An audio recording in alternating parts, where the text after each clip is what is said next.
Welcome to prime 9 health. Me doctor Kishore Kumar.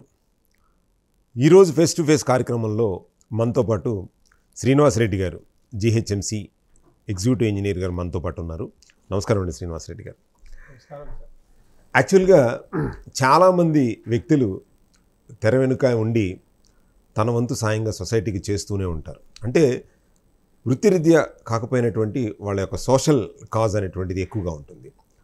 ఆ point of వ్యూలో మనం ఈరోజు మన జిహెచ్ఎంసి అనేటటువంటిది మనం చేసేటువంటి పారిశుద్ధ్య కార్యక్రమాల్లో వాళ్ళదే ఎంతో వాళ్ళ యొక్క సేవలు గుర్తించదగినటువంటి, అంటే కోవిడ్ సిచ్యువేషన్లో అవనివ్వండి, లేదా మనం అనుకోకుండా వేసేది, అంటే ఆటకాయతనంగా కూడా కొంతమంది చెత్త బయటపడేస్తూ ఉంటారు. ఒక ప్రాపర్గా తడి పొడి చెత్తని వేరు చేయకుండా కూడా వేస్తూ ఉంటారు. అయినప్పటికీ మన చెత్తనంతా తీసుకెళ్ళి తెల్లారి లెగిస్తే రాత్రులు దాదాపు 2 గంటలు 3 గంటల నుంచి వాళ్ళ సేవల కార్యక్రమాలు మొదలవుతూ ఉంటాయి. మనం నిద్రపోయే టైంకి వాళ్ళు యాక్టివ్గా ఉండి రోడ్లను శుభ్రపరచడం దగ్గర నుంచి, చెత్త కలెక్ట్ చేసే దగ్గర నుంచి వాళ్ళు నిరంతరం ఎంతో మనకు సహాయ సహకారాలు అందించబట్టే ఈ యొక్క సిటీ అనేటువంటిది ఇంత పరిశుభ్రంగా కనపడుతూ ఉంది. మనం కొన్ని కనుక ఏరియాస్లోకి వెళ్తే ఈవెన్ ఫారినర్స్ కూడా మనకు చెప్తూ ఉంటారు న్యూయార్క్ సిటీలో ఉన్నట్టుంది అని. అంటే ఇంతటువంటి పేరు సంపాదించడానికి కారణం ముఖ్యంగా జిహెచ్ఎంసి అని చెప్పాలి. అట్లాగే ఎంతోమంది జిహెచ్ఎంసి అధికారులు దాని యొక్క కార్యక్రమాన్ని వెనకాల ఉండి వాళ్ళందరినీ నడిపిస్తూ ఈ యొక్క క్లీన్ సిటీని, ట్విన్ సిటీస్ని మన ముందుకు ఉంచుతున్నారు. అట్లాగే ఆ పాయింట్ ఆఫ్ వ్యూలో మనం ఈరోజు ఈ యొక్క ఫేస్ టు ఫేస్ కార్యక్రమంలో శ్రీనివాస్ రెడ్డి గారితో మాట్లాడదాం. నమస్కారం అండి శ్రీనివాస్ రెడ్డి గారు. నమస్కారం. యాక్చువల్గా ఇది ఫేస్ టు ఫేస్ కార్యక్రమంలో ఇని వృత్తికి సంబంధించింది కాదు, మీ సేవలను గుర్తించి మీ జిహెచ్ఎంసి చేస్తున్నటువంటి విధానాలు. అట్లాగే ఈ ఎపిసోడ్లో ముఖ్యంగా ఏంటంటే, మాకు తెలిసినంతవరకు సమాచారం ప్రకారం వరకు ఇప్పుడు ఒక డంప్ యార్డ్ అనేటువంటిది ఒక ప్లేస్కు మాత్రమే పరిమితమై ఉంది. దాన్ని ఇంకో 3 ప్లేసుల్లో పెట్టాలి అని అనుకుంటున్నారు. ఇప్పుడు కొత్త అధునాతనమైనటువంటి పద్ధతులు అవి వచ్చినాయి. ఈ యొక్క అధునాతన పద్ధతుల్లో ఏ విధమైనటువంటి పద్ధతులను అక్కడ అవలంబించి కొత్తగా 3 డంప్ యార్డ్స్లో పెట్టాలని అనుకుంటున్నారు. ఇప్పుడు మీరు తీసుకున్నటువంటి కొత్త 3 దాంట్లో ఏ విధమైనటువంటి పరికరాలు పెడదాం అనుకుంటున్నారు, ఎలా ఈ పారిశుద్ధ్య కార్యక్రమాలను చేపడదాం అనుకున్నారనేటువంటిది మెయిన్ ఎజెండాగా చేద్దాం. కార్యక్రమాలకు ముందు వెళ్ళే ముందు మీ యొక్క ఫ్యామిలీ గురించి, మీ ఎడ్యుకేషన్ గురించి మీరు చెప్తే బాగుంటుందండి. డాక్టర్ కిషోర్ గారికి ధన్యవాదాలు. నేను బహుశా ఇది ఇంతకుముందు ఒక చర్చ జరుపున్నారు, దాని కొనసాగింపుగా మేబీ ఇంకొంచెం ఎక్కువ క్లారిటీ తీసుకోవడం కోసం నన్ను పిలిచారనుకుంటున్నాను. సో అందులో భాగంగా నా వ్యక్తిగతంగా అంటే నేను ఇంజనీరింగ్ ఆర్ఈసి వరంగల్ నుంచి పూర్తి చేశానండి. ప్రజెంట్లీ ఎన్ఐటి అంటారు, ఎన్ఐటి వరంగల్ నుంచి 98లో నాది బీటెక్ కంప్లీట్ అయిందండి. ఆ తర్వాత అంటే నేను సివిల్స్ ప్రిపేర్ అయ్యే క్రమంలో నాకు క్యాంపస్లో 3 సెంట్రల్ గవర్నమెంట్ జాబ్స్ సెలక్షన్ వచ్చినా కూడా వెళ్ళకుండా అలాగే సివిల్స్ కోసం ప్రిపేర్ అయ్యాను. ఒక 2 అటెంప్ట్స్ అయినాయి. థర్డ్ అటెంప్ట్ ఆ టైంకి సరే కొంచెం ఫైనాన్షియల్గా కూడా స్ట్రెయిన్ అయ్యాము అండ్ ఆల్. సో వేరే ప్రైవేట్ జాబ్ చూసుకొని లెక్చరర్గా కొనసాగుతూ ట్రై చేశాను.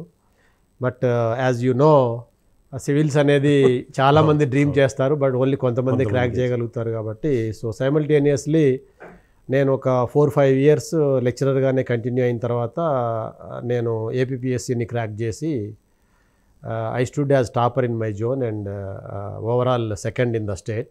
అయితే వదలలేదు, పట్టు వదల విక్రమార్కలాగా చేశారు. సో ఏపీపీఎస్సీ ద్వారా నేను ఇంజనీరింగ్ సర్వీసెస్లోకి వచ్చాను, స్టేట్ సర్వీసెస్లోకి. సో ఇప్పుడు జిహెచ్ఎంసీలోకి వచ్చి నేను 2015లో వచ్చానండి. అంతకుముందు 10 ఇయర్స్ దాదాపుగా బయట చేశాను, Nalgonda, Mahabubnagar district and Nizamabad district, like that.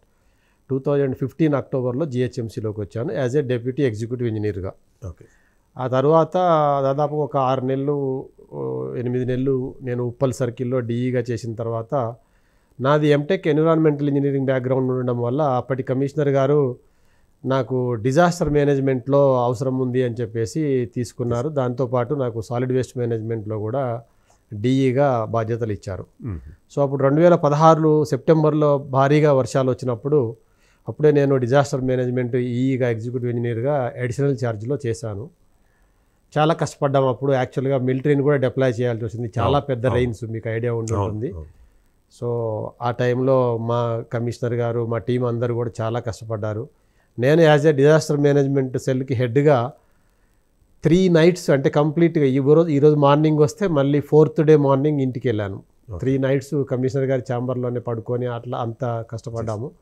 It was a pleasure యాక్చువల్గా. అంటే ఎన్విరాన్మెంటల్ బ్యాక్గ్రౌండ్లో ఉండి మనకు కొంచెం ఇది ఉంటుంది కాబట్టి. దేర్ ఆఫ్టర్ నాకు సాలిడ్ వేస్ట్ మేనేజ్మెంట్లో కూడా ఎగ్జిక్యూటివ్ ఇంజనీర్గా పూర్తి అదనపు బాధ్యతలు ఇచ్చి చేశారు. సో ఆ రోజు నాటికి వాస్తవంగా నాకు అసలు జవహర్ నగర్ అని కానీ అక్కడ ఒక ఈ చెత్త ప్రాజెక్ట్ ఉందని కానీ నాకేమీ తెలియదు. ఎందుకంటే అప్పుడు నేను జిహెచ్ఎంసీకి రావడం కూడా కొత్త కాబట్టి ఏదో ఇంజనీరింగ్లో మాకు రోడ్స్, డ్రైనేజ్ ఇట్లా వర్క్స్ గురించి తెలుసు. కానీ అంటే లిటరల్గా మనం ఎన్విరాన్మెంటల్ ఇంజనీరింగ్ చదువుకున్న ఆ ఫీల్డ్లో మనం ఇన్వాల్వ్ అయ్యేంత వరకు ఇన్స్ అండ్ అవుట్స్ అంతగా తెలియదు. సో దెన్ అక్కడ వెళ్ళి చూస్తే చాలా కొంచెం బాగా అంటే వేరుగా ఉండే కండిషన్స్. అప్పటికి ఏంటంటే రోజువారీ వచ్చే చెత్తని కలెక్ట్ చేయడం, తీసుకెళ్ళి అక్కడ వేసి ఏదో దాన్ని ట్రీట్మెంట్ చేయడము, ఆ ప్రాసెస్ నడుస్తుండే. కానీ అంతకుముందు ఉన్న డంప్ ఏదైతే ఉందో పాత డంపు, దానిపైన పెద్దగా యాక్షన్ జరగలేదు అప్పటికి. అప్పుడైతే అసలు ప్రాసెస్ కానీ దానికి సపరేట్ మీరు వచ్చే వరకు ఇంజనీర్ కానీ లేరు. అంటే ఉన్నారు, ఇంజనీర్లు ఉండేవారు ఇంతకుముందు కూడా మనకు. అంటే ఏమైందంటే అక్కడ ఒరిజినల్గా ఆ ప్రాజెక్ట్ స్టార్ట్ చేసే నాటికి అంటే ఇక్కడ ముందు రామ్కి అనే సంస్థకి కన్సెషనర్గా అగ్రిమెంట్ చేసుకోవడానికి ముందున్న సిస్టమ్ వేరు, వాళ్ళకి ఇచ్చిన తర్వాత ఉన్న సిస్టమ్ వేరు. ముందున్న సిస్టమ్ ఏంటో ఇది 2009లో రామ్కి వాళ్ళ సంస్థకి ఇచ్చారు. దానికి ముందున్న సిస్టమ్ ఏంటంటే మా జిహెచ్ఎంసీ నుంచే వెహికల్స్ ఉండేది, మా ఓన్ డ్రైవర్స్ ఉండేవాళ్ళు. అందులో కొందరు గవర్నమెంట్ ఎంప్లాయీస్, కొంతమంది ప్రైవేట్ హైర్డ్ వాళ్ళు ఉండేవాళ్ళు, అవుట్సోర్సింగ్ వాళ్ళు. సో ఈ కాలనీలో నుంచి చెత్త సేకరించడం అదంతానేమో మామూలుగా ప్రైవేట్గా జరిగేది. ఈ రిక్షా కార్మికులు వాళ్ళు చెత్త సేకరణ చేసే వాళ్ళు ఉండేవాళ్ళు. వాళ్ళు తీసుకొచ్చిన చెత్తని ఒక 5 చోట్ల ట్రాన్స్ఫర్ స్టేషన్స్ లాగా ఉండినవి.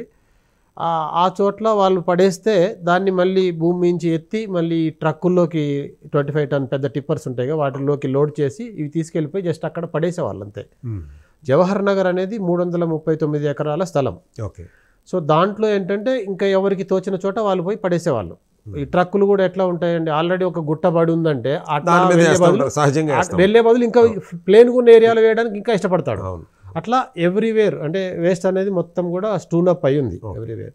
సో 2009లో అంటే యాక్చువల్గా 2005, 2007 ఆ ఇయర్ బై ఇయర్ వస్తున్న కొద్దీ ఈ ఏదైతే ఆల్మిత్రా హెచ్ పటేల్ గారు ఈ సాలిడ్ వేస్ట్ మేనేజ్మెంట్ రూల్స్ కోసం ఫైట్ చేయడము, సుప్రీంకోర్టులో కేసు వేయడము ఇవి జరిగిన తర్వాత సిపిసిబి వాళ్ళు కూడా సిటీ లోపల వితిన్ సిటీ లిమిట్స్ లోపల ఎక్కడ చెత్త వేయడాన్ని బంద్ చేయాలి, డంప్ యార్డ్స్ ఏవైనా కూడా సిటీ లోపల ఉన్న వాటిని మానేసి ఊరు బయటకు తీసుకెళ్ళి వేరే ఐడెంటిఫై చేయండి అనేలాగా డైరెక్షన్స్ ఇచ్చారు. సో దాంతో ఏంటంటే అప్పటికి మనకు గంధంగూడ అనే ఒక చోట ఏది మన ఆరమైసమ్మ వెళ్తుంటే లంగరౌజ్ నుంచి ఆరమైసమ్మ వెళ్తుంటే వస్తుంది గంధంగూడ అనే చోటు, బండ్లగూడ జాగీర్కి దగ్గర ఉంటుంది. తర్వాత ఈ ఆటో నగర్ అనే చోట ఇలాంటి చోట్ల పడేసేవాళ్ళు వేస్ట్ అంతా. మున్సిపాలిటీ వాళ్ళే జస్ట్ అంటే సాలిడ్ వేస్ట్ మేనేజ్మెంట్ అంటే ఇంట్లో నుంచి చెత్త కలెక్ట్ చేసి తీసుకెళ్ళిపోయి బయట పడేయాలి అంతే ఉండే కాన్సెప్ట్ అప్పటికి. అప్పుడు జిహెచ్ఎంసీ కాన్సెప్ట్ అదే, జిహెచ్ఎంసీ కాదు దేశవ్యాప్తంగా everywhere. No city has established any processing and treatment facility. అంటే ఇంకా అది 2000 అప్పటికి ఉన్న రూల్స్ ఏంటంటే municipal solid waste management and handling rules అని 2000 రూల్స్ ఉండే. అందులో కూడా ఎక్కడ అంటే ఇంత ఇదమిద్దంగా స్ట్రిక్ట్గా రూల్స్ అని అప్పటికి పెట్టలేదు. ప్రాసెసింగ్ చేయాలి, ఇంత శాతం మాత్రమే డంప్ చేయాలి, దానికి ప్రాపర్గా చేయాలి, ఇదంతా అంతగా స్ట్రిక్ట్గా రాలేదు. డొమెస్టిక్ వేస్ట్ అనేసరికి అంత కెమికల్స్ ఇవి ఏమి ఉండవు కాబట్టి వాళ్ళు అంత పెద్ద ప్రయారిటీ తీసుకోలేదు అప్పట్లో. అంటే అప్పటికి కూడా ఏంటంటే ఇంటి నుంచి వచ్చే కిచెన్ వేస్ట్ వీటి నుంచి ఏమైనా ఉంటే కంపోస్ట్ తయారు చేయటం ఇలాంటివి ప్రిన్సిపల్స్ ఉన్నాయి, కానీ రూల్స్ పరంగా అంత గట్టిగా చేసలేరు. సో ఎప్పుడైతే ఈ పోరాటము వీళ్ళ ఇదైందో ఆ సిపిసిబి వాళ్ళు కూడా గైడ్ లైన్స్ ఇవ్వడము చెప్పడము ఇలా సిటీ లోపల చేయొద్దంటే ప్రాబ్లమ్ని ఇక్కడి నుంచి అక్కడికి షిఫ్ట్ చేశారు. సో అప్పటికి కూడా ఇలా చేద్దామనేది అంతగా ఏం డెవలప్ చేయలేదు. 3 ప్లేసుల నుంచి ఒక ప్లేస్కి వచ్చింది అంతే. సో అది కూడా సిటీకి దూరంగా ఉంటుంది కాబట్టి 30-35 కిలోమీటర్ల దూరంగా ఉంటుంది కాబట్టి చాలా ప్లేస్ ఉంది అన్న ఉద్దేశంతో అక్కడ చేశారు. కూడా ఎక్కువ ల్యాండ్ కూడా ఉంది కదా, ల్యాండ్ ఉంది కాబట్టి 339 ఎకరాలు ఉంది. అప్పటికి అది ఏంటంటే మనకి 2007లో ఎంసీహెచ్ కాస్త జిహెచ్ఎంసీ అయింది. జిహెచ్ఎంసీ అయిన తర్వాత మనకు ఈ ఎల్బీ నగరు ఇట్లా ఈ ఉప్పలు ఈ బయట మల్కాజ్గిరి ఈ మున్సిపాలిటీస్ అన్ని కూడా 12 మున్సిపాలిటీలు ఎంసీహెచ్లో కలిసినాయి. కాబట్టి ఇప్పుడు ఇంతకుముందు ఎల్బీ నగర్ మున్సిపాలిటీ కింద ఆటో నగర్ కూడా వీళ్ళదే అయింది కాబట్టి ఇప్పుడు మనం సిటీలో పార్ట్గా పరిగణిస్తున్నాం కాబట్టి ఇంకా అదంతా స్టాప్ చేసేసి బయట వేయాలన్న ఉద్దేశంతో జవహర్ నగర్ని చూజ్ చేశారు. అప్పటికి జవహర్ నగర్కి యాక్చువల్గా నాకు తెలిసి 90స్లో లేట్ 90s నుంచే దానికి దగ్గరగా ఉన్న మున్సిపాలిటీస్ అయిన కాప్రా కానివ్వండి, మల్కాజ్గిరి కానివ్వండి, ఆల్వాల్ కానివ్వండి, ఇలాంటి మున్సిపాలిటీస్ నుంచి మాత్రం అటు వెళ్ళేది. అప్పటికి వాటికి MCHకి సంబంధం లేదు. ఆ దగ్గర 3 మున్సిపాలిటీస్ అక్కడ పడేసేవాళ్ళు. ఎస్. ఎప్పుడైతే ఇవన్నీ కూడా ఈ 12లో భాగంగా ఇవి కూడా ఎప్పుడైతే కలిసాయో MCHలో, సో ఇప్పుడు అందరికీ అది ఈజీ యాక్సెస్ లాగా అయిపోయి వెళ్ళారు. సో అయితే అప్పటికీ కూడా సరే పాలసీ పరంగా ఏమైనా తప్ప ఒప్ప అని మనం ఇప్పుడు చర్చించుకోలేము, సబబు కాదు. కాబట్టి వాస్తవానికి ఆ సైట్కి దగ్గరలో హ్యాబిటేషన్స్ లేవు. దమ్మాయిగూడ అనేది దాదాపుగా 3 కిలోమీటర్లు అంత దూరం ఉండేది. సో ఆ పక్కన ఉన్న కార్మిక నగర్ కానివ్వండి, శాంతినగర్ కానివ్వండి, అలాంటి ప్రాంతాలు ఏవి కూడా, రాజీవ్ గృహకల్ప కానివ్వండి, ఇలాంటివి కూడా లేవు అప్పట్లో. సో అంటే ఇప్పుడు ఒక చర్చ ఏమొస్తుందంటే, ఈరోజు ఈ మధ్య హైడ్రా ఇవి కూడా జరుగుతున్నాయి కదా, చెరువు ఉంటుంది, ఎవరో ప్లాట్లు చేస్తారు, అమాయకులు ఎవరో పోయి కొంటారు, కట్టుకుంటారు. చెరువులోకి మనం వెళ్ళాము, చెరువు నిండిన తర్వాత చెరువు మన ఇంట్లోకి వస్తుంది, మనం గొడవ చేస్తాం. అట్లానే ఇక్కడ కూడా సరే ప్రజలు అమాయకంగా ఏదో కొనుక్కొని ఇల్లులు కట్టుకోవడం మనం తప్పనలేం. కానీ యాజ్ ఏ రెగ్యులేటరీ బాడీస్గా మనం కూడా కొంత ఏంటంటే ఒక ల్యాండ్ ఫిల్ సైట్, ఒక సాలిడ్ వేస్ట్ మేనేజ్మెంట్ చేసుకున్నప్పుడు చుట్టూతా ఒక 1/2 కిలోమీటర్ వరకు బఫర్ జోన్ అనేది డిక్లేర్ చేయాలని రూల్స్లో ఉంది. ఎందుకో కానీ అప్పుడు అది జరగలేదు. ఎందుకంటే ఇప్పుడు ఈరోజు మనం చూస్తే గోడకి ఆనుకునే ఇళ్ళు ఉన్నాయి. ఎస్. సో అయితే ఇందులో కూడా డిబేటబుల్ థింగ్ ఏంటంటే, చాలా వరకు ఆ పక్కన ఉన్న సర్వే నెంబర్స్లో ఇవన్నీ కూడా గవర్నమెంట్ ల్యాండ్స్ ఉన్నాయి, కొంత అన్యాక్రాంతమైనవి. వీళ్ళు మేబీ ల్యాండ్లెస్ పూర్ అయి ఉండొచ్చు, హౌసింగ్ కోసం వాళ్ళు వచ్చి ఎంక్రోచ్ చేసి ఉండొచ్చు, వాటెవర్. కానీ అలా అవన్నీ కూడా దగ్గరికి వచ్చేసినాయి. సో అప్పుడు ఏమైందంటే 2009 వరకు, 7 నుంచి 9 వరకు కూడా మన GHMC వాళ్ళే తీసుకెళ్ళి వేస్తూ వచ్చారు వెహికల్స్. సో ఈ 2008లోనే ఒక కన్సల్టెంట్ని పిలిచి దీనికి అప్పటికే దేశవ్యాప్తంగా కూడా ఒక సాలిడ్ వేస్ట్ మేనేజ్మెంట్కి ఒక సిస్టమ్ ఎస్టాబ్లిష్ చేయాలి, ప్రైవేట్ ఏజెన్సీల ద్వారా చేయాలి అనేది ఒక ట్రెండ్ వచ్చింది అప్పుడు. సో మన వాళ్ళు కూడా ఏం చేశారంటే 2008లో ఒక కన్సల్టెంట్ని పిలిచి DPR తయారు చేయించి టెండర్ పిలిచారు. సో గ్లోబల్ టెండర్స్ పిలిచినప్పుడు 13-14 మంది పోటీ పడ్డారు. చివరికి ఒక 7-8 మంది మిగిలారు. అందులో రామ్కి ఒకటి, గుజరాత్ నుంచి ఒక సంస్థ, ఇట్లా ఉన్నారు. సో దీంట్లో ఏంటంటే మనకు బేసిస్ ఏంటంటే, మొత్తం సిటీలో ఇంటి నుంచి కలెక్ట్ చేసే దాని దగ్గర నుంచి మనం రోడ్ల పక్కన మనం పెట్టే బిన్స్ ఏవైతే ఉంటాయో, ఎందుకంటే మనం ఊడ్చింది కూడా స్ట్రీట్ స్వీపింగ్ కూడా అందులో వేస్తాము. ఎవరన్నా షాప్స్ ఎస్టాబ్లిష్మెంట్స్ వాళ్ళు ఊడ్చుకునేది తెచ్చి వేస్తారు. తర్వాత కమర్షియల్ కలెక్షన్ అంటే మనకు హోటల్స్, రెస్టారెంట్స్, ఫంక్షన్ హాల్స్ ఇట్లాంటి వాటి నుంచి. సో దీన్ని ఇంటి నుంచి తెచ్చేదాన్నేమో ప్రైమరీ కలెక్షన్ అంటాము. ఈ మిగతా సోర్సెస్ నుంచి, కమర్షియల్ నుంచి అండ్ బిన్స్ నుంచి తెచ్చేదాన్ని సెకండరీ కలెక్షన్ అంటాము. ఇవి రెండూ కూడా ఆ ఏజెన్సీనే చేయాలి. అలా వచ్చిన చెత్తని ట్రాన్స్ఫర్ స్టేషన్ దాకా తీసుకొచ్చి, ఎందుకంటే ఇండ్ల నుంచి కానీ కమర్షియల్ నుంచి కానీ తెచ్చేది చిన్న ఆటోల్లో వస్తుంది, అవి జవహర్ నగర్ దాకా వెళ్ళడం అనేది కుదరదు. కాబట్టి మళ్ళీ ఒక ట్రాన్స్ఫర్ స్టేషన్ అని పెట్టి అక్కడ ఈ వేస్ట్ని ఈ చిన్న ఆటోలో నుంచి పెద్ద వెహికల్లోకి, కమర్షియల్ వెహికల్ నుంచి 25 టన్ టిప్పర్లోకి షిఫ్ట్ చేసేలాగా అది చేసుకొని ఆ దాన్ని మళ్ళీ ఇక్కడి నుంచి జవహర్ నగర్కి ట్రాన్స్పోర్ట్ చేయడము, అక్కడ దాన్ని ప్రాపర్గా ప్రాసెసింగ్ అండ్ డిస్పోజల్ చేయడము అనే కాన్సెప్ట్తో 3 కాంపోనెంట్స్గా విడగొట్టి టెండర్ పిలిచారు. ఈ టెండర్లో ఏంటంటే కండిషన్ ఏంటంటే, అది నీకు ఎంతైతే గిట్టుబాటు అవుతుంది, ఎంతైతే నువ్వు చేయదలుచుకున్నావు అనేది ఏజెన్సీనే కోట్ చేయాలి.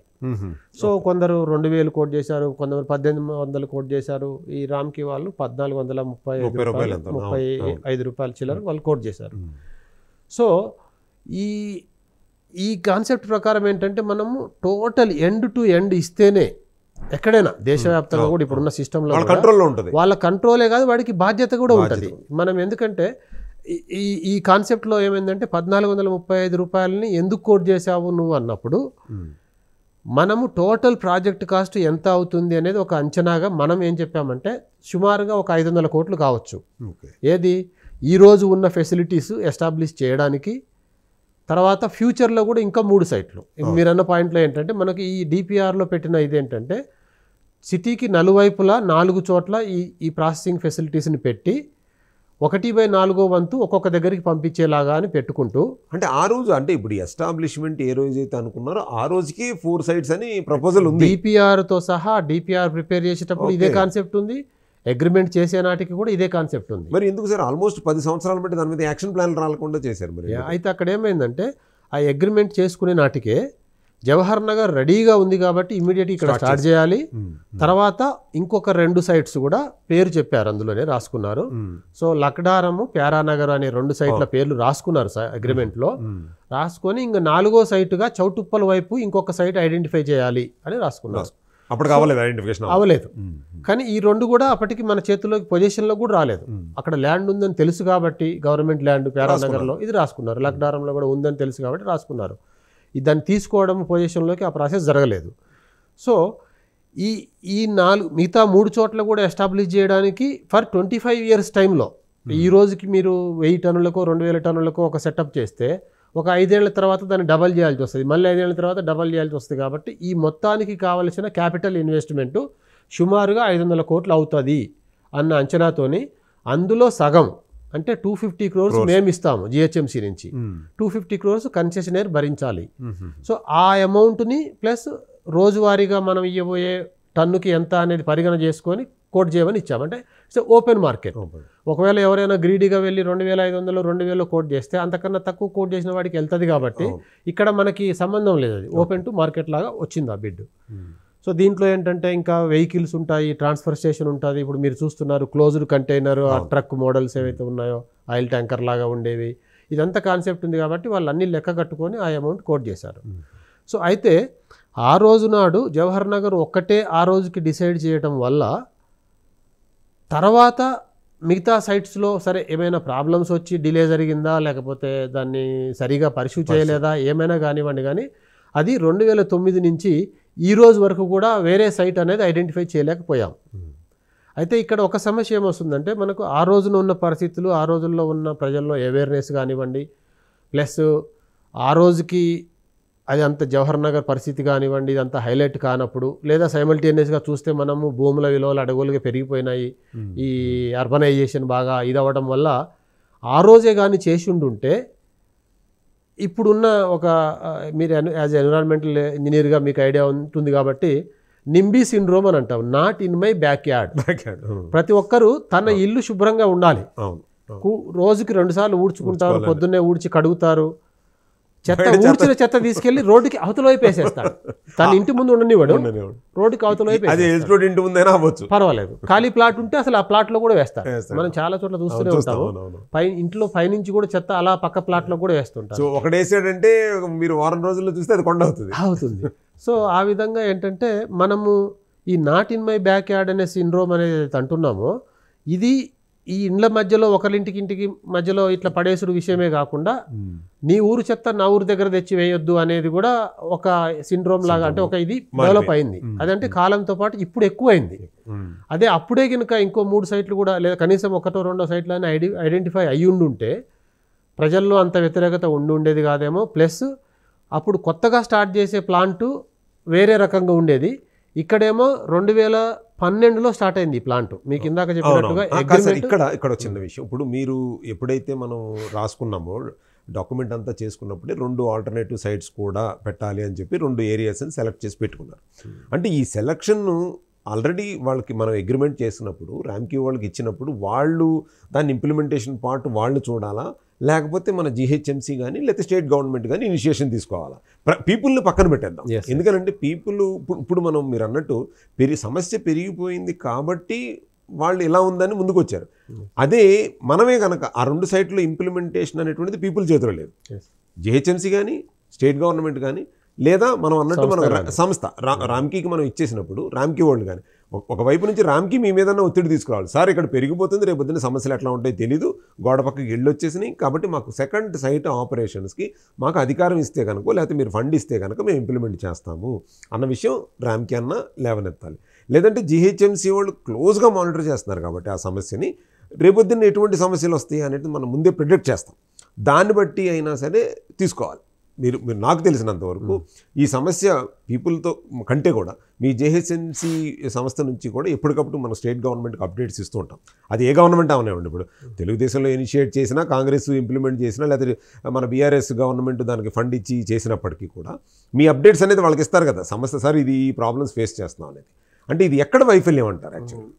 సో అయితే ఇక్కడ ఏం జరిగిందంటే ల్యాండ్ అనేది మనమే ఇవ్వాలి అనేది అగ్రిమెంట్లో కండిషన్. ఓకే. సో మనము ల్యాండ్స్ ఎందుకంటే 25 సంవత్సరాలకు సరిపడే విధంగా యాజ్ అండ్ వెన్ ఇక్కడ ఉన్న ల్యాండ్ ఎగ్జాస్ట్ అవుతుందంటే నెక్స్ట్ ల్యాండ్ ఇంకో చోట అనేలాగా మనం ఇవ్వాలనేది అగ్రిమెంట్లో ఉన్న కండిషన్. దాని ప్రకారంగానే వాళ్ళ సైడ్ నుంచి నాకు గుర్తున్నంత వరకు కొంచెం సమస్య 2016-17 ఆ టైంలోనే గమనించి వాళ్ళు కూడా రిప్రజెంటేషన్లు ఇస్తూ వస్తున్నారు. ఇంకోటి ఏంటంటే ఇక్కడ ఈ జరిగే ప్రక్రియ అంతా కూడా మానిటరింగ్ చేయడానికి మనకు ఇండిపెండెంట్ ఇంజనీర్ అనేది ఒక థర్డ్ పార్టీ ఏజెన్సీ ఉంటుంది. ఎందుకంటే వాస్తవంగా చెప్పాలంటే 2009లో అగ్రిమెంట్ అయ్యే నాటికి కూడా సాలిడ్ వేస్ట్ మేనేజ్మెంట్ అనే ఒక డిపార్ట్మెంట్ అనేది ఆ సబ్జెక్ట్ అనేది అంతగా ఎస్టాబ్లిష్ అవ్వలేదు దేశవ్యాప్తంగా ఎక్కడ కూడా. సో జిహెచ్ఎంసీలో ఉండే ఇంజనీరింగ్ వ్యవస్థ కూడా వాస్తవానికి ఇంజనీర్లే కాకుండా ఇక్కడ కలెక్షన్ ఇక్కడ వ్యవహారం అంతా కూడానేమో డాక్టర్స్ చూస్తారు, మెడికల్ ఆఫీసర్స్ అని ఉంటారు. సో చెత్తని కలెక్షన్ అయిన తర్వాత ట్రాన్స్పోర్టేషన్ చేయించడము, అక్కడ తీసుకెళ్లి పడేయటము, అది మాత్రమే ఇంజనీరింగ్ వ్యవస్థ చూసేది అంతకుముందు. సో ఈ అగ్రిమెంట్ అయిన తర్వాత ట్రీట్మెంట్ అండ్ డిస్పోజల్ ఇది కూడా వాస్తవానికి ఆ రోజున ఒకవేళ నేనే ఉండుంటే కూడా దాన్ని ఏం చేస్తారో ఎలా చేస్తారో కూడా నాకు తెలియనప్పుడు నేను ఎలా మానిటర్ చేస్తాను. కాబట్టి ఒక ఇండిపెండెంట్ ఇంజనీర్ అనేది ఒక వ్యవస్థను పెట్టారు. అదేంటంటే థర్డ్ పార్టీ అండి, థర్డ్ పార్టీ. సో అది కూడా క్వాసీ గవర్నమెంట్ ఏదైతే సెమీ గవర్నమెంట్ ఏజెన్సీ అయినా ఈపీటీఆర్ఐ ఉంది, environment protection training and research institute, EPTRI. So దానికి డైరెక్టర్ జనరల్గా ఒక ఐఏఎస్ ఉంటారు, సీనియర్ ఐఏఎస్. సో కాబట్టి అలాంటి ఒక వ్యవస్థ ద్వారా మానిటరింగ్ జరుగుతుంది కాబట్టి వాళ్ళు రెగ్యులర్గానే వాళ్ళు రిమైండ్ చేస్తూ వచ్చారు. సో ఎవ్రీథింగ్ ఆన్ రికార్డ్ ఉంది. ఎందుకంటే మొత్తం ఒక చోటకి తీసుకురావడం కరెక్ట్ కాదు, ప్లస్ ఇది మన అగ్రిమెంట్ ప్రకారం కూడా కరెక్ట్ కాదు అని చెప్పేసి రెగ్యులర్ కరెస్పాండెన్స్ జరుగుతూనే ఉంది. అయితే ఈ ఎగ్జిక్యూషనే లేట్ అయింది. 2009 నుంచి 12 దాకా దాన్ని జరగనివ్వలేదు వాస్తవానికి. సో జరిగుండుంటే నేను ఇందాక అన్నట్టుగా యాజ్ పాసిబుల్గా మిగతా ల్యాండ్స్ని కూడా పర్సూ చేసి ఉండేవారేమో. ప్లస్ 12లో ఎగ్జిక్యూట్ అయిన తర్వాత స్టార్ట్ అయిన తర్వాత కూడా మీకు తెలిసిన విషయమే కదా, ఈ తెలంగాణ మూమెంట్ ఇదంతా ఈ బాగా నడుస్తుండడం వల్ల మేబీ నేను అనుకోవడము అప్పుడున్న గవర్నమెంట్కి దీని మీద ఫోకస్ చేసేంత కుదరలేదు కావచ్చు, వేరే ఎడ్యుకేషన్ మూమెంట్లో వాటిలోకి వెళ్ళిపోయారు అయి ఉండొచ్చు. సో అయితే ఇది 2009లో అగ్రిమెంట్ అయ్యి 12 దాకా ఎందుకు డిలే అయిందంటే ఎక్కడైనా ఒకసారి ఒక ప్రైవేట్ సంస్థని మనం ఒక కాన్సెప్ట్లోకి తీసుకొస్తున్నాము అని అంటే ఆల్రెడీ ఉన్న వర్కర్స్ వాళ్ళు ఏదైతే ఎజిటేట్ అవుతారు, అది వాళ్ళకు కూడా కొన్ని భయాలు ఉంటాయి.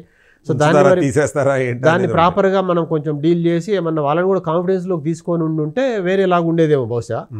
సో వాళ్ళ భయాలు ఏంటంటే ఈ సంస్థ వస్తే మాకు పూర్తిగా ఉద్యోగాలు పోతాయేమో, ప్లస్ మేము ఎప్పటి నుంచో మేము చేసుకుంటున్న పని ఇది, ఇప్పుడు వాడెవడో ప్రైవేట్ ఎలా వస్తాడు, ఆ టైప్ ఆఫ్ కొన్ని అపోహల వల్ల మా జిహెచ్ఎంసీ కార్మిక యూనియన్ వాళ్ళు కేసు వేశారు హైకోర్టులో.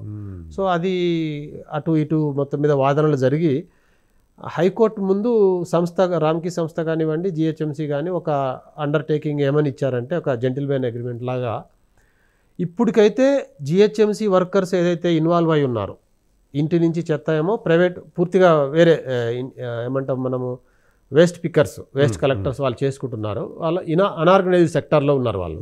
వేరాజ్ మా వర్కర్స్ వచ్చేసి స్వీపింగ్లో తర్వాత ఈ వెహికల్ ట్రాన్స్పోర్టేషన్లో డ్రైవర్స్ ఇలా వీళ్ళు ఉన్నారు. సో వాళ్ళ మెయిన్ అపోహ ఏంటంటే నాకు అర్థమైనంత వరకు వీళ్ళు ఓన్లీ ఇంటి నుంచి చెత్త కలెక్ట్ చేయడము ట్రాన్స్పోర్ట్ చేయడమే కాదు, ముందు స్వీపింగ్లో కూడా వాళ్ళు వచ్చేస్తారు, మా ఉద్యోగాలు పోతాయనే ఒక అపోహలోకి వెళ్ళారు వాళ్ళు. వాస్తవానికి అగ్రిమెంట్లో స్వీపింగ్ లేదు. స్వీపింగ్ జిహెచ్ఎంసీ కార్మికుల ద్వారానే కంటిన్యూ చేసుకుంటాము, స్వీపింగ్ చేసి వచ్చిన వేస్ట్ మాత్రం వాళ్ళు ఎత్తుకెళ్లాలని ఉంది. సో వాట్ ఎవర్ అపోహలు సరిగా తొలగించలేకపోవడం మా సంస్థలో కొంత ఏమన్నా ఉండొచ్చు, వాట్ ఎవర్ అదైతే. సో ఈ గొడవ నడుస్తున్నప్పుడు హైకోర్టు ముందు ఏమని కమిట్ అయ్యారంటే ప్రస్తుతానికి సిటీలో సంబంధించే ఉన్నారు కదా మా వర్కర్స్ మా వ్యవస్థ, ఇది తీసుకెళ్లి ఊరికే అలా పడేస్తున్నాం జవహర్ నగర్లో, అది కరెక్ట్ కాదు కాబట్టి అక్కడ మాకు ఎలాంటి వ్యవస్థ లేదు కాబట్టి ఆ పార్ట్ వరకు ఇస్తాం మేము ముందు రామ్కేకి. అంటే ఈ ఊరికే పడేసే బదులు ఒక సంస్థ ద్వారా చేయించడం బెటర్ కాబట్టి అది వరకు ఇస్తామని అగ్రిమెంట్ చేసుకున్నారు. అయితే ఈ 3 విభాగాలుగా చేసినాం కదా, కలెక్షన్ ట్రాన్స్పోర్టేషన్, తర్వాత transportation, then treatment and disposal. వీటికి ఏంటంటే ఇంటి నుంచి బయట నుంచి కమర్షియల్ నుంచి కలెక్షన్ చేయడానికి 40%, ఏదైతే ఈ 1435 రూపాయలకి ఎలా ఇవ్వాలనే దాన్ని కూడా 3 భాగాలుగా విడగొట్టారు. దానికి 40%, అండ్ సిటీ నుంచి అక్కడికి ట్రాన్స్పోర్ట్ చేయడానికి వెహికల్స్ పెట్టినందుకు ప్లస్ ట్రాన్స్ఫర్ స్టేషన్స్ కట్టినందుకు దానికి 20%, అక్కడ 40% పే చేసేలాగా చేసినారు. ట్రీట్మెంట్కి 40%. కాబట్టి ఆ ఒక్కటే వాళ్ళకి ఇచ్చేసి దానికి 40% టిప్పింగ్ ఫీ పే చేసేందుకు అగ్రి అయ్యారు. కోర్టు అనుమతితోటి 2011 నవంబర్ ఆర్సో ఒక ఆర్డర్ వచ్చింది. దాని ప్రకారం వాళ్ళకి ఇస్తే అప్పుడు 11 నవంబర్లో మొదలుపెట్టి అక్కడ షెడ్స్ కానీ మెషినరీ కానీ ఇవన్నీ తీసుకొచ్చేసి 2012 ఫిబ్రవరి నుంచి వర్క్ స్టార్ట్ చేశారు. మార్చి అనుకుంటా 2012 మార్చి నుంచి అక్కడ వర్క్ స్టార్ట్ చేశారు. అంటే ట్రీట్మెంట్ ప్రాసెస్ అనేటువంటిది అఫీషియల్గా 2012 నుంచి మొదలు పెట్టారు. Yes, okay. అప్పటి నుంచి స్టార్ట్ చేశారు. అది కూడా స్టార్ట్ చేయగానే ఫుల్ కెపాసిటీకి వెంటనే రీచ్ కాదు కాబట్టి కొంత టైం వరకు మిక్స్ అండ్ మ్యాచ్ లాగా నడిచింది. అంటే ఈ లోపు అక్కడ వేసినటువంటి అంటే 2001 నుంచి ఇనిషియేట్ చేసినట్టున్నారు చెత్త. అంటే మీరు అన్నట్టు మామూలుగా అక్కడ ఓపెన్ ల్యాండ్ ఉంది కాబట్టి అక్కడ పడేయండి అని 2001 నుంచి మొదలు పెడితే 2012 వరకు ఆల్మోస్ట్ 10 years. ఈ 10 years ఆ చెత్త అప్పటికి పెరిగిపోయి ఉంటుంది కదా, దానికి ఏం కమిట్మెంట్ ఇచ్చారు ర్యామ్కి వాళ్ళు? సో ఈ అగ్రిమెంట్లో ఏముందంటే అప్పటికి పేరుకుపోయి ఉన్న చెత్త ఏదైతే ఉందో దాన్ని అంతా కూడా అసలు వాస్తవానికి ఈ సైట్లో నువ్వు ప్రాసెసింగ్ ఫెసిలిటీ పెట్టుకోవాలి అని అంటే ఇక్కడ పెట్టుకో అని చెప్పడానికి ఎక్కడ క్లియర్ సైట్ లేదు. అక్కడ మొత్తం అంతా చెత్తతో వాళ్ళకి ఇచ్చే నాటికి అదంతా ఉంది కాబట్టి డిపిఆర్లో కూడా అదే రాశారు. డిపిఆర్ని తయారు చేసేటప్పుడే ఏమన్నారంటే అక్కడ ఉన్న చెత్తనంతా నువ్వే క్లియర్ చేసుకొని క్లియర్ చేసుకున్న సైట్లో నువ్వు ప్లాంట్ పెట్టుకోవాలి. ఆ క్లియర్ చేసిన చెత్తనంతా కూడా ఒక దగ్గరకు వేసి ఒక గుట్టలాగా చేసి దాన్ని క్యాపింగ్ చేయాలి అనేలాగా ప్రపోజల్ పెట్టారు డిపిఆర్లో. సో డిపిఆర్లో మనం ఏదైనా ప్రపోజల్ పెట్టొచ్చు. ఒకసారి దాన్ని ఎన్విరాన్మెంటల్ క్లియరెన్స్కి వెళ్ళినప్పుడు అది రూల్స్ ప్రకారం ఆమోదయోగ్యం అయితేనే వాళ్ళు ఒప్పుకుంటారు. లేకపోయి ఉంటే నువ్వు అలా చేయడానికి లేదు, ఇంకోలాగా చేయమని చెప్తారు. సో ఎప్పుడైతే 2012లో ఎన్విరాన్మెంటల్ క్లియరెన్స్ వచ్చిందో ministry of environment and forest నుంచి, ఆ దాంట్లో క్లియర్గా ఈ డైరెక్షన్ ఇచ్చారు. అందులో ఏంటంటే ఆల్రెడీ నువ్వు ఏదైతే ఒక చోటికి చేర్చిన డంప్ ఉందో ఆ డంప్ని అంతా కూడా క్యాపింగ్ చేయాలి అని చెప్పారు. ఓకే. సో వీళ్ళకున్న ఆబ్లిగేషన్స్లో అది ఒకటి. దానితో పాటు సిటీ లోపల ఉన్న వేరే డంప్ యార్డ్లు ఏవైతే ఉన్నాయో అవి కూడా వీళ్ళే రెమిడియేషన్ చేయాలని ఉంది అగ్రిమెంట్లో. అంటే మనం ఒప్పుకున్న ఏదైతే కాస్ట్ మనకు లోడ్ అయిందో 250 crores మనం ఇస్తామని అన్నామో వీటిలో భాగంగా మొత్తం తనే చేయాలి అనేది అగ్రిమెంట్లో ఉంది. సో ఈ చెత్త అంతా కూడా సుమారుగా ఒక 125 acres ఫుట్ ప్రింట్ ఏరియాతోని అదంతా ఒక దగ్గరికి చేశారు. చేసి మిగిలిన దాని వరకు వీళ్ళు ప్రాసెస్ చేసుకుంటూ పోయారు. సో ఆ రోజు నుంచి వచ్చే చెత్తని మాత్రం ఏ రోజుకి ఆ రోజు తడి చెత్త పొడి చెత్తగా విడగొడుతూ ఆ రోజుకి ఉన్న టెక్నాలజీ ఆప్షన్స్ ఏముండేనో వాస్తవానికి ఈ రోజు మనం కూర్చొని ఆలోచిస్తే అది కొంచెం ప్రిమిటివ్ టెక్నాలజీనే. బెల్జియం టెక్నాలజీ అని చెప్తున్నారు కదా. ఆ రోజుకి ఉన్నది ప్రిమిటివ్ టెక్నాలజీ అంటున్నా. ఏంటంటే తడి పొడి చెత్తని విడగొట్టిన తర్వాత తడి చెత్తని విండ్రోస్గా కుప్పలేస్తాం. విండ్రోస్గా ఫామ్ చేసి వాటిపైన బయో ఎంజైమ్ మన కల్చర్ ఉంటుంది కదా, ఆ కల్చర్ స్ప్రే చేసి వీక్లీ వన్స్ టర్న్ చేస్తూ ఉంటే అది ఆక్సిడేషన్ అంటే ఏదైతే జరిగి అది ఏరోబిక్ కంపోస్టింగ్ జరుగుతుంది. పాత పద్ధతి ఏమో మనం తక్కువ క్వాంటిటీ ఉన్నప్పుడు వర్మీ కంపోస్టింగ్ అని చేసేవాళ్ళము. ఇది హ్యూజ్ క్వాంటిటీ కాబట్టి బయో కల్చర్ ద్వారా చేసి సో 6 to 7 weeks లోపల అది కంపోస్ట్గా మారిపోతుంది. సో దాన్ని అప్పుడు సీవింగ్ చేసి 40 mm స్క్రీన్, దాని 12 mm స్క్రీన్, 4 mm స్క్రీన్ అట్లా దాన్ని స్క్రీనింగ్ చేయడం ద్వారా బిలో 4 mm ఉండే మెటీరియల్ మాత్రమే కంపోస్ట్గా వెళ్తుంది మనకి. సో ఆ ప్రాసెస్ ఫాలో అయ్యారు. సో అది ఏంటంటే ఆ రోజుకి అది ఆమోదయోగ్యమే. అండ్ ఈసీలో కూడా సెంట్రల్ గవర్నమెంట్ అయితే మనకి ఇచ్చిందో ఆ కండిషన్లో అది ఉన్నదే. ఓకే. అలా వచ్చిన చెత్త అప్పటికి నాకు తెలిసి అప్పుడు ఉన్నది స్టార్టింగ్లో 1200-1300 నుంచి 2500, ఆ తర్వాత 3500 అట్లా పెరుగుతూ వచ్చింది చెత్త. సో దాన్ని అంతవరకు చేసుకుంటూ పోయారు. కానీ ఈ పాత దానివల్ల వచ్చిన ఇదేంటంటే వర్షం పడ్డప్పుడు ఏమన్నా వర్షం నీళ్ళు లోపలికి వెళ్ళి ఆల్రెడీ లోపల తయారైన లీచాట్ ఏదైతే ఉంటుందో దాంతో కలిసిపోయి ఎక్కువ క్వాంటిటీగా వస్తుంది. వర్షం లేనప్పుడు మిగతా టైంలో ఎండ బాగా ఉన్నప్పుడు హాట్ సన్ ఉన్నప్పుడు కూడా ఏంటంటే ఆ లోపల నుంచి మీథేన్ గ్యాస్ వస్తుంది కాబట్టి ఈ ఆర్గానిక్ మెటీరియల్ కులిపోవడం వల్ల ఆ మీథేన్ గ్యాస్కి ఈజీగా ఫైర్ని క్యాచ్ చేసే లక్షణం ఉంటుంది కాబట్టి హాట్ సమ్మర్లో ఫైర్స్ క్యాచ్ అవుతూ ఉండేది. సో సంవత్సరంలో మినిమం ఒక 5-6 సార్లు ఫైర్స్ క్యాచ్ అయ్యి పెద్దగా ఫైర్స్ రావడము, పొగ రావడము ఇవన్నీ ఉండేవి. అంటే ఉండేవి అటా అనాలి వాస్తవానికి. నేను ఎందుకంటే రికార్డులో ఉన్న ఫోటోలు కానివ్వండి అవి కానీ చూసి చెప్తాం కాబట్టి అవి ఉండేది. మీరు ఛార్జ్ ఎప్పుడు తీసుకున్నారు సార్? నేను 2016 సెప్టెంబర్లో నేను డీగా వచ్చాను. అప్పుడు నా పైన ఇంకొక ఈఈ ఉండేవారు. నేను ఈఈగా 2012లో ఇది ఇనిషియేట్ అయ్యింది, బట్ మీరు 2016లో వచ్చాను. తర్వాత మళ్ళీ 2017 ఒక 1 yearలో మళ్ళీ వేరే దగ్గరికి నేను ట్రాన్స్ఫర్ అవ్వడం జరిగింది. మళ్ళీ 2018లో మళ్ళీ జిహెచ్ఎంసీకి వచ్చాను. అంటే మళ్ళీ ఒక 1 year గ్యాప్ తర్వాత నాకు ఫుల్ అంటే ఏమంటారు ఆన్ ప్రమోషన్ ఎగ్జిక్యూటివ్ ఇంజనీర్గా మళ్ళీ వచ్చాను. అప్పుడే ఇంతకుముందు ఇన్ఛార్జ్ ఉండే. 2018 నుంచి మీరు ఫుల్ 2018 ఫిబ్రవరి. తర్వాత నా పైన సూపరింటెండింగ్ ఇంజనీర్ కూడా ఉన్నారు. అంతకుముందు సూపరింటెండింగ్ ఇంజనీర్ పోస్ట్ లేకుండే. అది వాస్తవానికి అప్పుడు కమిషనర్ గారు అంటే నేను కూడా ఉండే ఏంటంటే, లేదు సార్ ఇది చాలా పెద్ద సబ్జెక్టు, దీనికి చాలా డెడికేటెడ్గా వర్క్ చేయాల్సి ఉంటుంది కాబట్టి ఒక సూపరింటెండింగ్ ఇంజనీర్ కూడా ఉండాలి అని ఒత్తిడి చేసిన మేరకు ఒక నాకన్నా సీనియర్ని కూడా ఒకరిని ఇచ్చారు. మీరే తెచ్చుకున్నారు మీరు అంటే అవసరం కూడా కదా సార్, ఎందుకంటే మనం ఒకరు ఫీల్డ్లో తిరుగుతూ ఉంటే ఒకరు పాలసీ చూసుకోవడము, అఫీషియల్గా ఇది చేయడము, ఇవన్నీ కూడా కంపల్సరీ అవసరం ఫ్రేమ్వర్క్. నేను నా మాటకు చెప్పాలంటే అసలు ఒక చీఫ్ ఇంజనీర్ స్థాయి ఉండాలి. ఓకే, ఎందుకంటే ఇది చాలా పెద్ద సబ్జెక్ట్ అనుకుంటారు. పెద్ద సబ్జెక్ట్, సేమ్ సబ్జెక్టే కదా మీది. ఇప్పుడు ఎన్విరాన్మెంటల్ ఇంజనీర్గా మీరు మెయిన్ సబ్జెక్ట్ అదే కదా. అది కరెక్టే సార్. ఇప్పుడు నేను చదువుకున్న సబ్జెక్ట్ అయ్యి నేను చేయడం వేరు, నాకన్నా అనుభవం ఉన్న ఒక గైడెన్స్లో, ఆఫీసర్ గైడెన్స్లో చేయడం వేరు. సో ఆ విధంగా దాన్ని ఇమ్మీడియట్గా క్లోజ్ చేయడం అనేదే మనకు అప్పుడున్న సాలిడ్ వేస్ట్ మేనేజ్మెంట్ రూల్స్లో. ఎందుకంటే మనం గత చర్చలో అలా ఎలా క్యాప్ చేస్తారండి, క్యాపింగ్ పీసీబీ రూల్స్కు వ్యతిరేకము, ఇది ఒక చర్చ జరిగింది ఆ రోజు. వాస్తవానికి ఎందుకంటే సరే బాధితులుగా వాళ్ళు మాట్లాడేదానికి మీరు ఎక్కువ అవకాశం ఇస్తారు కాబట్టి నాకు దొరికిన అవకాశం మేరకే నేను చెప్పాను.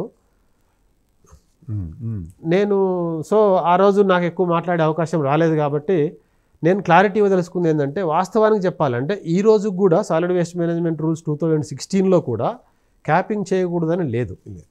4 ఆప్షన్స్ ఇచ్చారు. 4లో ఫస్ట్ బయోమైనింగ్ ఉంది, రెండో ఆప్షన్ క్యాపింగ్ ఉంది, మూడో ఆప్షన్ ఎక్కడైతే గ్రౌండ్లోకి ఈజీగా వాటర్ ఇన్ఫిల్ట్రేషన్ అవుతుంది అని ఉంటుందో దాంట్లో క్యాపింగ్ చేయదలుచుకుంటే సమ్ ప్రొటెక్టివ్ మెజర్స్ చేయాలని ఇచ్చారు. అండ్ 4th వచ్చేసి ఎనీ అదర్ మెథడ్ ఆల్సో అని ఇచ్చారు. ఇన్ కేస్ ఎందుకంటే ఈరోజు రూల్స్ రాస్తే రేపు కొత్త టెక్నాలజీ రావచ్చు, అందుకోసం ఎనీ అదర్ మెథడాలజీ అని కూడా ఇచ్చారు.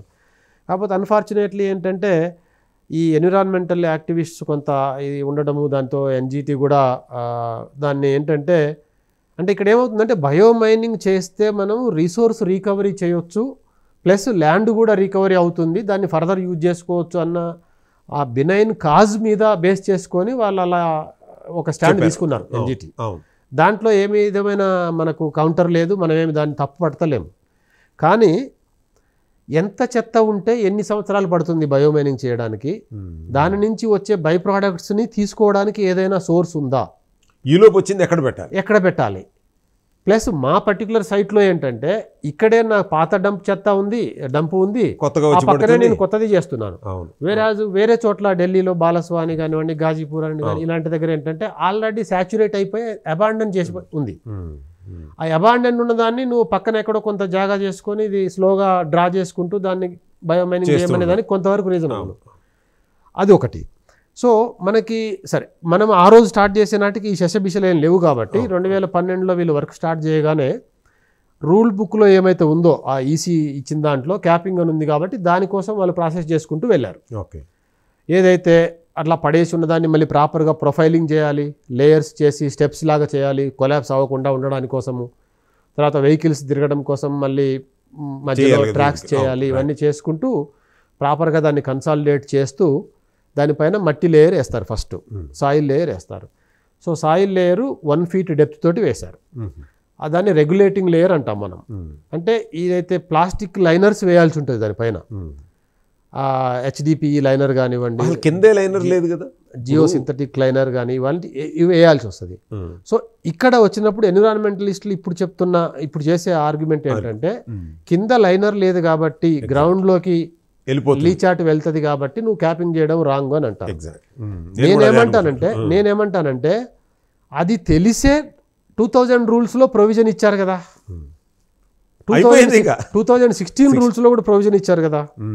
నేను వాస్తవానికి మీకు solid waste management manual book కూడా తీసుకొచ్చాను. మనం అంటే ఆఫ్టర్ దిస్ డిస్కషన్ అయినా డిస్కస్ చేయొచ్చు, అంటే మీరు కూడా ఎన్విరాన్మెంటల్ ఇంజనీరింగ్ కాబట్టి. సో ఏంటంటే అందులో క్లియర్గా ఈ రోజు కూడా SWM రూల్స్ 2016 ప్రకారం మనకు మాన్యువల్ ప్రిపేర్ చేస్తారు. రూల్స్ ఫస్ట్ వస్తాయి, దాన్ని బేస్ చేసుకొని మాన్యువల్ ప్రిపేర్ చేస్తారు. CPHEO అనేది ఒక ఆర్గనైజేషన్ ఉంటుంది. సో ఆ central public health environmental engineering organisation అనేది థియరిటికల్గా వచ్చిన రూల్స్ నుంచి టెక్నికల్గా ఏది ఎలా చేయాలి అనేది ఒక గైడ్ లైన్స్ లాగా ఇస్తుంది, ఎలాబొరేటెడ్ గైడ్ లైన్స్ అనమాట మాన్యువల్ అంటే. సో ఆ మాన్యువల్లో ఈ రోజు కూడా ఏముందంటే ఎగ్జిస్టింగ్ డంప్ సైట్స్ ఏవైతే ఉన్నాయో which are already saturated and no more receiving waste, they should be closed as early as possible to avoid further deleterious effects on the environment అని ఉంది. Okay okay. ఆ పాయింట్ మీదనే నేనేమంటానంటే, ఇప్పుడు నా దగ్గర ఉన్న అంత పెద్ద డంప్ 125 ఎకరాల్లో ఉన్న డంప్ని నేను బయోమైనింగ్ చేయాలనంటే ఆ చేయడానికి నాకు 5 ఏళ్ళు పడుతుంది కనీసం. మినిమం పడుతుంది. అవును. 5 ఏళ్ళు పడితే ఆ 5 ఏళ్ల లోపు నేను దాంట్లోంచి సపరేట్ చేసే ప్లాస్టిక్ని తీసుకోవడానికి ఎవరు లేరు. ఇప్పుడు నాకు రెగ్యులర్గా వస్తున్న ప్లాస్టిక్ తీసుకోవడానికే సిమెంట్ ఇండస్ట్రీస్ ఎవరు తీసుకోవట్లేదు కాబట్టి నాకు వేస్ట్ ఎనర్జీకి లిమిటేషన్ ఉంది కాబట్టి 24 మెగావాట్సే పెట్టాము. ప్లస్ దాన్ని 100 మెగావాట్లు పెట్టాలంటే 1000 కోట్లు 2000 కోట్లు అవుతాయి. ప్లాంట్ ఎస్టాబ్లిష్ చేయాలి. ఇవన్నీ లిమిటేషన్స్ ఉంటాయి కాబట్టి ఈ ప్లాస్టిక్కే నాకు బయట సేల్ అవుతలేదు కాబట్టి సేల్ కాదు, వీళ్ళు ఫ్రీగా ఇస్తామంటే కూడా తీసుకుపోయే వాళ్ళు లేరు. వాస్తవం సిమెంట్ ఇండస్ట్రీలు మీకు దగ్గరగా లేవు కూడా, చాలా దూరంలో ఉన్నాయి. రూల్స్లోనేమో 100 కిలోమీటర్ల లోపు ఉంటే వాడు కంపల్సరీ తీసుకోవాలని ఉంది. 100 లేని మనం ఎలా అడుగుతాము? అక్కడికి వాళ్ళు ఏదో కష్టపడి కొంత చేసుకొని వీళ్ళే ట్రాన్స్పోర్టేషన్ భరించేలాగా చేసుకొని కూడా చేశారు. సో ఈ పరిస్థితులలో రెస్పాన్సిబిలిటీ జిహెచ్ఎంసీదేనా? మనకు సంబంధం లేదు, ర్యాంకి వాళ్ళే చేసుకోవాలి. చెత్తని విడగొట్టిన తర్వాత వచ్చే బై ప్రోడక్ట్స్ అన్నీ కూడా వాళ్ళ ఆస్తి. కంపోస్ట్ అమ్ముకుంటే డబ్బు వస్తుంది. ప్లాస్టిక్ ఒకవేళ వేరే వాళ్ళకి అమ్ముకోగలిగితే ఫ్రీగానే తీసుకుపోయే పరిస్థితి లేదనేది వాస్తవము. కానీ అమ్ముకోగలిగితే వాళ్ళకే వస్తుంది. లేదు దాని నుంచి నీవే చెత్త నుంచి కరెంట్ తయారు చేసుకునే ప్రాజెక్ట్ పెట్టుకుంటే ఆ కరెంటు ఛార్జ్ వస్తుందో నీకు గవర్నమెంట్ నుంచి, అది తనకే. నాకు సంబంధం లేదు గవర్నమెంట్ నుంచి. అంటే గవర్నమెంట్ గ్రిడ్కి ఇచ్చుకుంటాడు తను, డబ్బులు పే చేస్తారు. సో ఆ విధంగా ఆదాయ వనరుగా ఉంటుంది కాబట్టి వాళ్ళు అన్ని చూసుకొని వాళ్ళే చేసుకోవాలి. ఓన్లీ మానిటరింగ్ అంతే. వాళ్ళు మనకున్న కమిట్మెంట్ ప్రకారం చేస్తున్నారా లేదా అనేటటువంటిది జిహెచ్ఎంసీ పరిగణలో చూస్తూ ఉంటారు తప్ప రిమైనింగ్ దాని మీద వచ్చేటటువంటి అంతా కూడా రెవెన్యూస్ అంతా కూడా వాళ్ళవే. అవన్నీ వాళ్ళు పరిగణలోకి తీసుకొనే ఇంత అని కోట్ చేశారు అన్నమాట tipping fee. So that is so అయితే అంటే ఇక్కడ ఏంటంటే పవర్ జనరేషన్ని ట్రాన్స్కో వాళ్ళు మానిటర్ చేస్తారు. అది ప్రాపర్గా జరుగుతుందా లేదా, ఆల్ పొల్యూషన్ కానీ ఎమిషన్ లెవెల్స్ కానీ అవన్నీ కూడా ప్రాపర్గా అవుతున్నాయా లేదా అన్నది పొల్యూషన్ కంట్రోల్ బోర్డు చెక్ చేస్తుంది. దాని కంప్లీట్ కంట్రోల్ సిస్టమ్స్ అనేది ఇక్కడ మన స్టేట్ పొల్యూషన్ కంట్రోల్ బోర్డుకి and also central pollution control బోర్డుకి కూడా డైరెక్ట్ యాక్సెస్ ఉంటుంది. మన స్కాడా రూపంలో ఇచ్చారు. సో అంటే మనము వాటర్ ట్రీట్మెంట్ ఇట్లాంటి వాటికి స్కాడా అంటాము, దానికేమో సమ్ పిఎల్సి అది ఉంటుంది. సో ఇదేంటంటే multiple organisations, multiple regulatory bodies మనం రెగ్యులర్గా చెక్ చేస్తూ ఉంటాం అక్కడ. అయితే అయినా కూడా ప్రాక్టికల్గా కొన్ని సమస్యలు, కొన్ని ఏదైతే అంతా చెత్త ఒక చోటికి రావడం వల్ల మనకు ఉండే సమస్యలు ఉంటాయో వాటి వల్ల కొన్ని సమస్యలు అక్కడ వచ్చినాయి. దాని గురించి ఇంతకుముందు ఆల్రెడీ చర్చ జరిగింది, మనం ఫర్దర్ తర్వాత వెళ్దాం దాంట్లోకి. సో ఇప్పుడు ఈ 2012లో స్టార్ట్ అయిన తర్వాత వాళ్ళు ఈ పైలింగ్ ఇదంతా చేసుకుంటూ, ప్రొఫైలింగ్ అంటాం కదా, ప్రొఫైలింగ్ చేసుకుంటూ సాయిల్ కవర్ వేసుకుంటూ వచ్చిన తర్వాత 2016-17 టైంకి వచ్చేసరికి ఆ ప్రాసెస్ కంప్లీట్ అయింది. మొదటి ఏదైతే దాన్ని సెట్ చేసి అంతా సాయిల్ వేయడం, ఇది దానితో ఏంటంటే మనకు మీథేన్ గ్యాస్ కానివ్వండి, తర్వాత ఈ ఫైర్ స్కాచ్ అవ్వడం కానీ ఇలాంటివి సమస్యలు అయితే లేకుండా పోయినాయి పూర్తిగా. కానీ మనం ఓన్లీ సాయిల్ కవర్ వేసాం కానీ ఇంకా దానిపైన సింథటిక్ లైనర్స్ ఇవి వేయలేదు కాబట్టి వర్షం వస్తే కొంత వాటర్ పైనుంచి వెళ్ళిపోతుంది కానీ లోపలికి కూడా వెళ్తుంది. ఓన్లీ మట్టి ఉంది కాబట్టి 1 ఫీట్ మట్టి అంటే, కాకపోతే హెవీగా వచ్చింది పోతుంది పైనుంచి. సో ఫర్దర్ లీచాట్ మాత్రం వస్తూనే ఉండటం జరిగింది. అయితే వీళ్ళకి ఆ టైంలో ఏమైందంటే ఒక డిస్ప్యూట్ అరైజ్ అయింది. జిహెచ్ఎంసీ నుంచి ఇచ్చే మనీ 250 crores ఎంతెంత ఎప్పుడు రిలీజ్ చేయాలనే విషయంలో వచ్చినప్పుడు వీళ్ళు డిపిఆర్ మనకు 2009 బదులు 2012కు డిలే అయింది కాబట్టి ఎగ్జిక్యూషను కాస్ట్స్ పెరిగిపోయినాయి. సో వేరే ఇప్పుడు ఇనీషియల్గా ఒక సైజ్ ఆఫ్ షెడ్ వేసుకొని కొన్ని మెషినరీ కొన్న తర్వాత మళ్ళీ నెక్స్ట్ ఇంకో సైజ్ ఆఫ్ కొని మళ్ళీ ఇక్కడ ట్రాన్స్ఫర్సేషన్స్ కట్టడం లేట్ అయింది. వీటికన్నిటికీ కూడా కాస్ట్ పెరుగుతుంది కాబట్టి వాళ్ళు రివైజ్డ్ డిపిఆర్ చేసుకొని కాస్ట్ ఎస్కలేషన్కి వెళ్ళారు. అది ఎందుకు, మేము ఎలాగూ వాడు 500 crores నుంచి 727 crores వాళ్ళు రివైజ్ చేసుకున్నారు డిపిఆర్. చేసుకున్నా కూడా మా ఆబ్లిగేషన్ మాత్రం చేంజ్ అవ్వాలా, అంతే ఇస్తాం.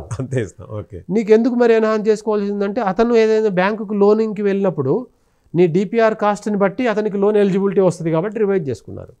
కానీ ఏదైతే ఇండిపెండెంట్ ఇంజనీర్గా ఉన్న ఈపీటీఆర్ఐ వాళ్ళు ఒక సెమీ గవర్నమెంట్ ఆర్గనైజేషన్ ప్లస్ వాళ్ళకి అర్థమైన విధంగానే వాళ్ళు ఇంటర్ప్రిట్ చేస్తారు, దాన్ని మేము డిస్ప్యూట్ చేయలేము. కాబట్టి వాళ్ళు ఏమన్నారంటే మీరు ఏదైతే 50% ఆన్ ప్రో రేటా బేసిస్ పే చేయాలని ఉంది. ఎందుకంటే 500 crores నీకు 25 ఏళ్లలో అయిపోయే నాటికి నా 250 crores అయిపోవాలి. లేదంటే నేను 2-3 ఏళ్లలో నా 250 తీసేసుకొని తర్వాత నేను ఇది చేయను అది చేయను అనకూడదు. కాబట్టి టోటల్ ప్రాజెక్ట్ కాస్ట్లో లాస్ట్ రూపీ ఖర్చు పెట్టేటప్పటికి నా లాస్ట్ ₹1/2 నేను ఇస్తాను ఓకే అనేది వాళ్ళ ఇంటర్ప్రిటేషన్ అదే స్టాండ్ మీద ఉన్నారు ఇంకా ఉన్నారు వాళ్ళు. సో ఎప్పుడైతే 727 అయిందో వాళ్ళు ఏమంటారంటే 250/727 ఇవ్వాలి జిహెచ్ఎంసీ అంటారు. ఓకే ఓకే అంటే వీళ్ళు ఖర్చు పెడుతూ వచ్చారు, ఈ క్యాపింగ్ చేయడానికి కానీ మిగతా ఫెసిలిటీస్ కానీ ఖర్చు పెడుతూ వచ్చారు. కానీ మేము 100 ఖర్చు పెడితే 50 ఇచ్చేవాళ్ళము, ఇప్పుడు 33 ఇవ్వాలని ఈపీటీఆర్ఏ వాళ్ళు ఇంటర్ప్రిటేషన్ చేశారు. ఎందుకంటే 250/727 వేసుకుంటే 33 పాయింట్ సంథింగ్ వస్తుంది. వాళ్ళేమో 50% ఇవ్వండి నాకు వయబుల్ కాదు, ఆ పెరిగిన కాస్ట్ ఏదైతే ఉంటుందో అది నేనే భరించుకుంటాను అగ్రిమెంట్లోనే ఉంది కదా, నేను ఇంత సిస్టమ్ అంతా ఎస్టాబ్లిష్ చేసి నేను ఇంత ఖర్చు పెట్టిన తర్వాత నీ 250 అయిపోగానే నేనేమో వదిలేసి వెళ్ళలేను కదా. ఆ డిస్ప్యూట్లో ఏమైందంటే స్టాప్ చేశారు వర్క్. వాళ్ళు తీసుకుని కూడా ఆఫ్ చేశారు. అంటే మనం పేమెంట్ 30% ఇస్తే నాకు వయబుల్ కాదు అని. ఓకే ఓకే సో దాన్ని మనం ఫర్దర్గా డెలిబరేట్ చేసి ఈపీటీఆర్ఐ కూడా ఇఫ్ యూ వాంట్ మీరు కావాలంటే గవర్నమెంట్కి పెట్టుకొని అప్రూవల్ తీసుకొని చేయండి, నేను మాత్రం ఇలాగే రికమెండ్ చేస్తాను నాకు అని చెప్పి వాళ్ళంతంతో మేము గవర్నమెంట్కి వెళ్ళి దాన్ని రిజాల్వ్ చేసుకోవడానికి ఒక 2 years 1.5 year గ్యాప్ వచ్చింది. అప్పుడు వర్క్స్ యాక్టివిటీస్ ఏం జరగలేదా? ఆ టైంలో జరగలేదు.